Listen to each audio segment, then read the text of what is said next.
Section 39 of Crime and Punishment. This recording is in the public domain. Crime and Punishment by Fyodor Dostoyevsky. Translated by Constance Garnett. Part 6, Chapter 8. When he went into Sonia's room it was already getting dark. All day Sonia had been waiting for him in terrible anxiety. Dunya had been waiting with her. She had come to her that morning, remembering Svidrigaïlov's words that Sonia knew. We will not describe the conversation and tears of the two girls, and how friendly they became. Dunya gained one comfort at least from that interview, that her brother would not be alone. He had gone to her, Sonia, first with his confession, he had gone to her for human fellowship when he needed it. She would go with him, wherever fate might send him. Dunya did not ask, but she knew it was so. She looked at Sonia almost with reverence, and at first almost embarrassed her by it. Sonia was almost on the point of tears. She felt herself, on the contrary, hardly worthy to look at Dunya.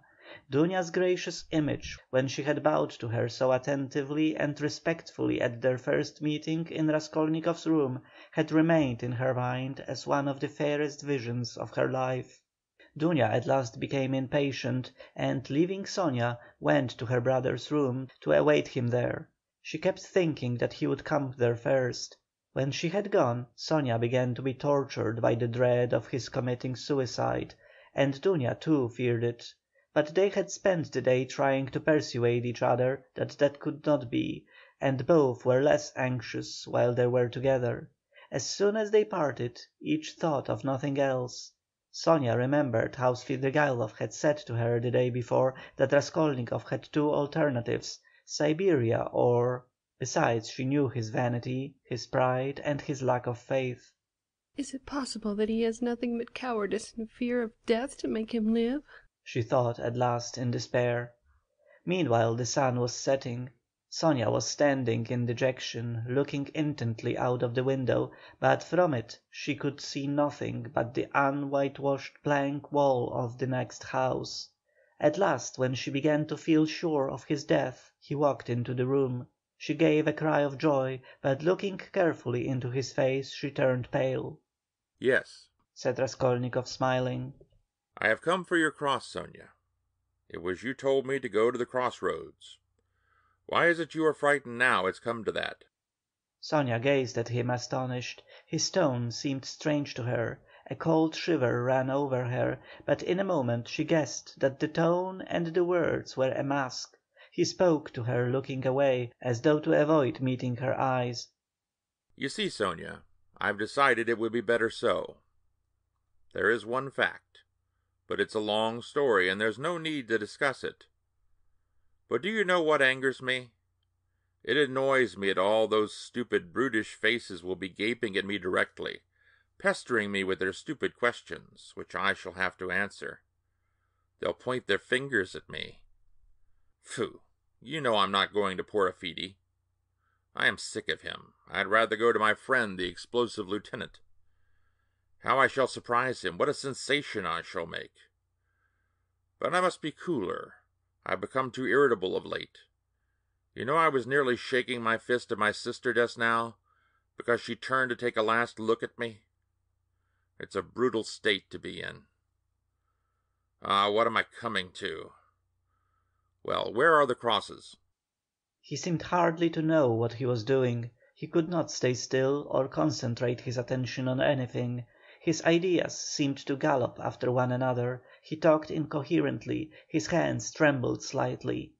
Without a word Sonia took out of the drawer two crosses, one of cypress wood and one of copper. She made the sign of the cross over herself and over him, and put the wooden cross on his neck.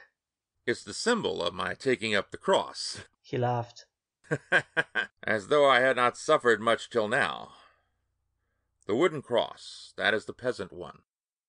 The copper one, that is Lizavieta's. You will wear it yourself, show me." So she had it on, at that moment. I remember two things like these too, a silver one and a little icon. I threw them back on the old woman's neck. Those would be appropriate now, really. Those are what I ought to put on now. But I am talking nonsense and forgetting what matters. I'm somehow forgetful. You see, I have come to warn you, Sonia, so that you might know. That's all. That's all I came for. But I thought I had more to say. You wanted me to go yourself. Well, now, I am going to prison, and you'll have your wish. Well, what are you crying for? You too? Don't. Leave off. Oh, how I hate it all. But his feeling was stirred, his heart ached as he looked at her. Why is she grieving too? He thought to himself. What am I to her? Why does she weep? Why is she looking after me like my mother or Doña? She'll be my nurse. Cross yourself. Say at least one prayer. Sonia begged in a timid, broken voice. Oh, certainly, as much as you like. And sincerely, Sonia, sincerely. But he wanted to say something quite different. He crossed himself several times. Sonia took up her shawl and put it over her head. It was the green drap de dame shawl of which Marmeladov had spoken, the family shawl. Raskolnikov thought of that looking at it, but he did not ask. He began to feel himself that he was certainly forgetting things and was disgustingly agitated. He was frightened at this. He was suddenly struck too by the thought that Sonia meant to go with him. What are you doing? Where are you going? Stay here, stay. I'll go alone. He cried in a cowardly vexation, and almost resentful he moved towards the door. What's the use of going in procession? He muttered, going out. Sonia remained standing in the middle of the room. He had not even said good-bye to her. He had forgotten her. A poignant and rebellious doubt surged in his heart. Was it right? Was it right, all this? He thought again as he went down the stairs. Couldn't he stop and retract it all and not go? But still he went. He felt suddenly once for all that he mustn't ask himself questions. As he turned into the street he remembered that he had not said good-bye to Sonia, that he had left her in the middle of the room in her green shawl, not daring to stir after he had shouted at her, and he stopped short for a moment. At the same instant another thought dawned upon him, as though it had been lying in wait to strike him then. Why, with what object did I go to her just now? I told her, on business. On what business? I had no sort of business. To tell her I was going. Well, where was the need? Do I love her? No, no, I drove her away just now like a dog. Did I want her crosses? Oh, how low I've sunk. No, I wanted her tears. I wanted to see her terror, to see how her heart ached. I had to have something to cling to, something to delay me, some friendly face to see. And I dared to believe in myself, to dream of what I would do. I am a beggarly, contemptible wretch. Contemptible.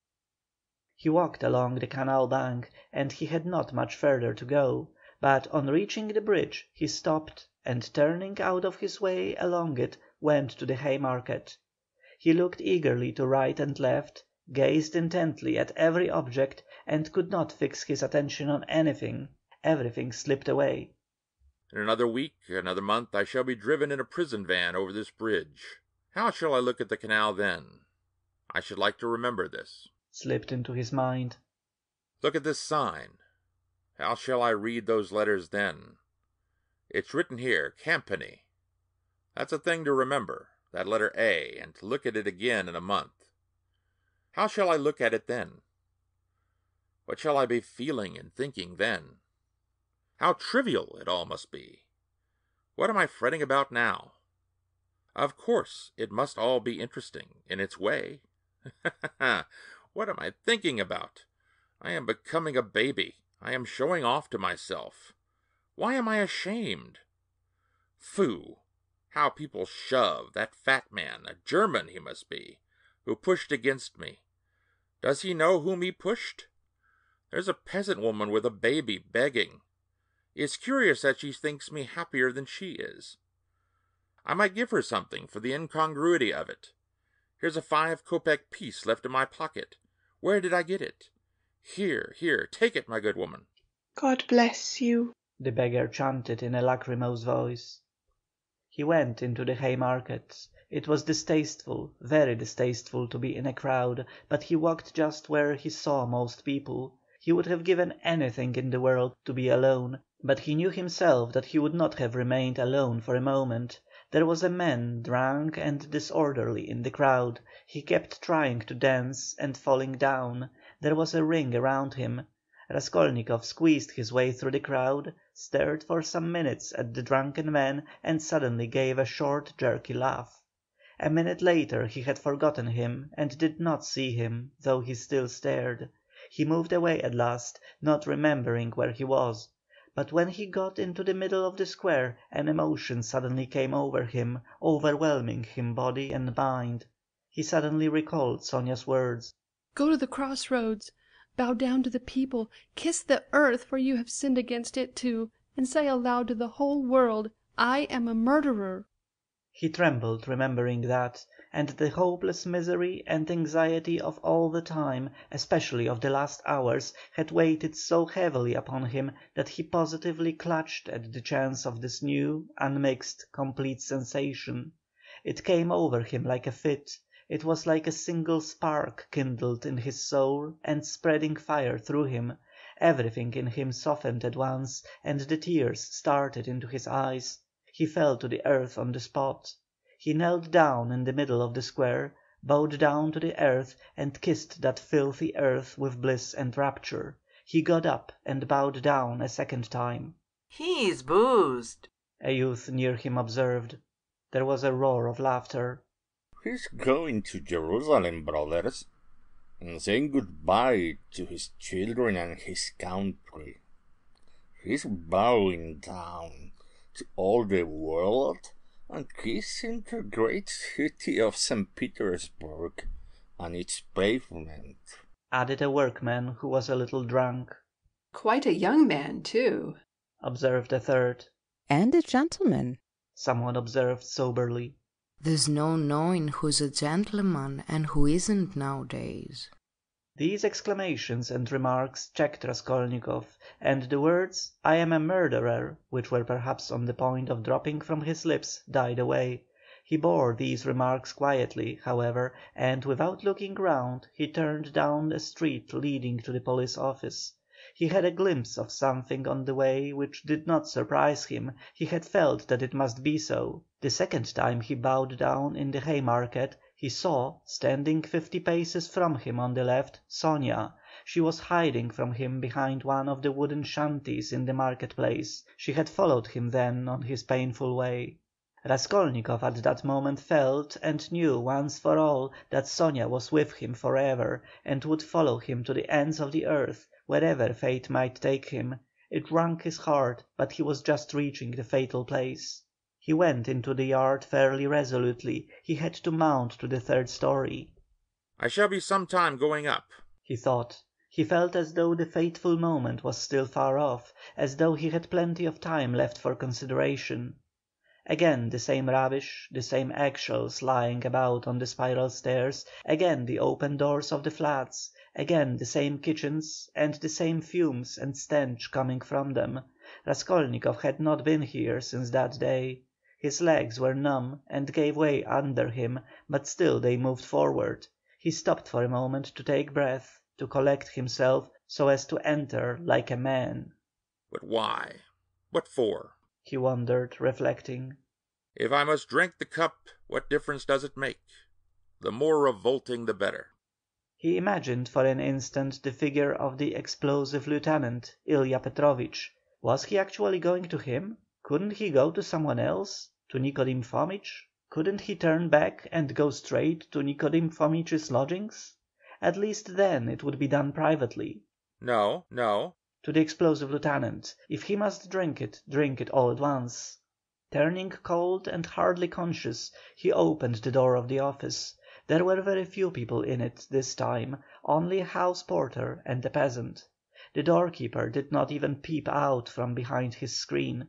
Raskolnikov walked into the next room. Perhaps I still need not speak, passed through his mind. Some sort of clerk, not wearing a uniform, was setting himself at a bureau to write. In a corner Another clerk was seating himself. Zamietov was not there, nor, of course, Nicodim Fomitch. No one in? Raskolnikov asked, addressing the person at the bureau.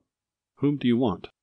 Not a sound was heard, not a sight was seen, but I sent the Russian.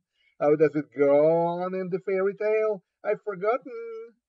At your service. A familiar voice cried suddenly. Raskolnikov shuddered. The explosive lieutenant stood before him. He had just come in from the third room. It is the hand of fate, thought Raskolnikov. Why is he here? You've come to see us. What about? Cried Ilya Petrovich. He was obviously in an exceedingly good humour, and perhaps a trifle exhilarated. If it's on business, you're rather early. It's only a chance that I'm here. However, I'll do what I can. I must admit, what is it? Excuse me. Raskolnikov. Of course, Raskolnikov. You didn't imagine I'd forgotten. Don't think I'm like that. Rodionovich, that's it, isn't it? Rodion Romanovich. Yes, of course, Rodion Romanovich. I was just getting at it. I made many inquiries about you. I assure you, I've been genuinely grieved since I behaved like that. It was explained to me afterwards that you were a literary man, and a learned one too, and so to say the first steps, mercy on us. What literary or scientific man does not begin by some originality of conduct? My wife and I have the greatest respect for literature. In my wife, it's a genuine passion. Literature and art. If only a man is a gentleman, all the rest can be gained by talents, learning, good sense, genius. As for a hat, well, what does a hat matter? I can buy a hat as easily as I can a bun. But what's under the hat? What the hat covers? I can't buy that. I was even meaning to come and apologize to you, but though maybe you would. But I'm forgetting to ask you. Is there anything you want, really? I hear your family has come? Yes, my mother and sister. I've even had the honor and happiness of meeting your sister, a highly cultivated and charming person. I confess, I was sorry I got so hot with you. There it is. But as for my looking suspiciously at your fainting fit, that affair has been cleared up splendidly. Bigotry and fanaticism. I understand your indignation. Perhaps you are changing your lodging on account of your family's arriving? No, I only looked in. I came to ask. I thought that I should find Zamietov here. Oh, yes, of course, you've made friends, I heard. Well, no, Zametov is not here. Yes, we have lost Zametov. He's not been here since yesterday. He quarreled with everyone on leaving, in the rudest way. He is a feather-headed youngster, that's all. One might have expected something from him, but there, you know what they are, our brilliant young men. He wanted to go in for some examination, but it's only to talk and boast about it. It will go no further than that. Of course, it's a very different matter with you, or Mr. Razumихин there, your friend. Your career is an intellectual one, and you won't be deterred by failure. For you, one may say, all the attractions of life nihil est. You are an ascetic, a monk, a hermit, a book, a pen behind your ear, a learned research. That's where your spirit soars. I am the same myself. Have you read Livingstone's travels? No. Oh, I have. There are a great many nihilists about nowadays, and indeed, it's not to be wondered at. What sort of days are they, I ask you? But we thought you are not a nihilist, of course. Answer me openly. No. Believe me, you can speak openly to me as you would to yourself. Official duty is one thing, but you are thinking I meant to say friendship is quite another. No, you are wrong. It is not friendship, but the feeling of a man and a citizen, the feeling of humanity and of love for the Almighty. I may be an official, but I am always bound to feel myself a man and a citizen. You were asking about Zametov. Zametov will make a scandal in the French style in a house of bad reputation over a glass of champagne. That's all your Zametov is good for. While I am, perhaps, so to speak, burning with devotion and lofty feelings, and besides I have rank, consequence, a post. I'm married and have children. I fulfill the duties of a man and a citizen. But who is he, may I ask? I appeal to you as a man ennobled by education. Then these midwives, too, have become extraordinarily numerous. Raskolnikov raised his eyebrows inquiringly. The words of Ilya Petrovich, who had obviously been dining, were for the most part a stream of empty sounds for him, but some of them he understood. He looked at him inquiringly, not knowing how it would end. I meant those crop-headed wenches. The talkative Ilya Petrovich continued. Midwives is my name for them. I think it's a very satisfactory one. They go to the academy, study anatomy. If I fall ill, am I to send for a young lady to treat me? What do you say? Ilya Petrovich laughed, quite pleased with his own wit. It's an immoderate zeal for education. But once you are educated, that's enough. Why abuse it? Why insult honorable people, as that scoundrel Zametov does? Why did he insult me, I ask you? Look at the suicides, too. How common they are you can't fancy. People spend their last halfpenny and kill themselves, boys and girls and old people. Only this morning we heard about a gentleman who had just come to town. Nil Pavlovich, I say, what was the name of the gentleman who shot himself? Svidrigailov. Someone answered from the other room with drowsy listlessness. Raskolnikov started. Svidrigailov? Svidrigailov has shot himself? He cried. What? Do you know Svidrigailov? Yes, I knew him. He hadn't been here long. Yeah, that's so. He had lost his wife, was a man of reckless habits, and all of a sudden shot himself. And in such a shocking way. He left in his notebook a few words, that he dies in full possession of his faculties, and that no one is to blame for his death. He had money, they say. How did you come to know him? I was acquainted. My sister was governess in his family.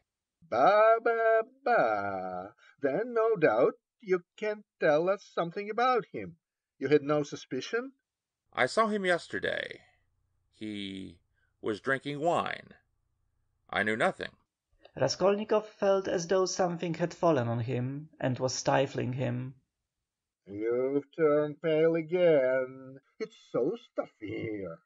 Yes, I must go, muttered Raskolnikov. Excuse my troubling you. Oh, not at all, as often as you like. It's a pleasure to see you, and I am glad to say so. Ilya Petrovich held out his hand. I came to see Zametov. I understand, and it's a pleasure to see you. I am very glad. Goodbye. Raskolnikov smiled. He went out, he reeled, he was overtaken with giddiness and did not know what he was doing. He began going down the stairs, supporting himself with his right hand against the wall. He fancied that a porter pushed past him on his way upstairs to the police office, that a dog in the lower story kept up a shrill barking, and that a woman flung a rolling pin at it and shouted. He went down and out into the yard. There, not far from the entrance, stood Sonia, pale and horror-stricken. She looked wildly at him.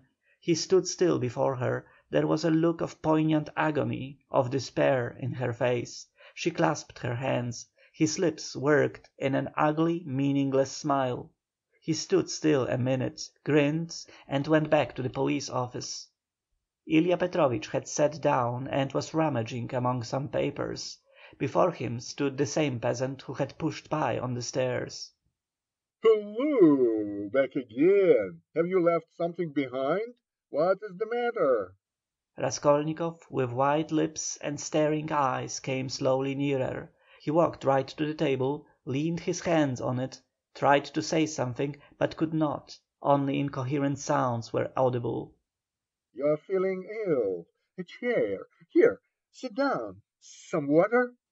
Raskolnikov dropped to a chair, but he kept his eyes fixed on the face of Ilya Petrovich, which expressed unpleasant surprise. Both looked at one another for a minute and waited. Water was brought. "It was I," began Raskolnikov. Drink some water. Raskolnikov refused the water with his hand, and softly and brokenly but distinctly said: "It was I killed the old pawnbroker woman and her sister Lizaveta with an axe and robbed them." Ilya Petrovich opened his mouth. People ran up on all sides. Raskolnikov repeated his statement. End of Part 6, Chapter 8.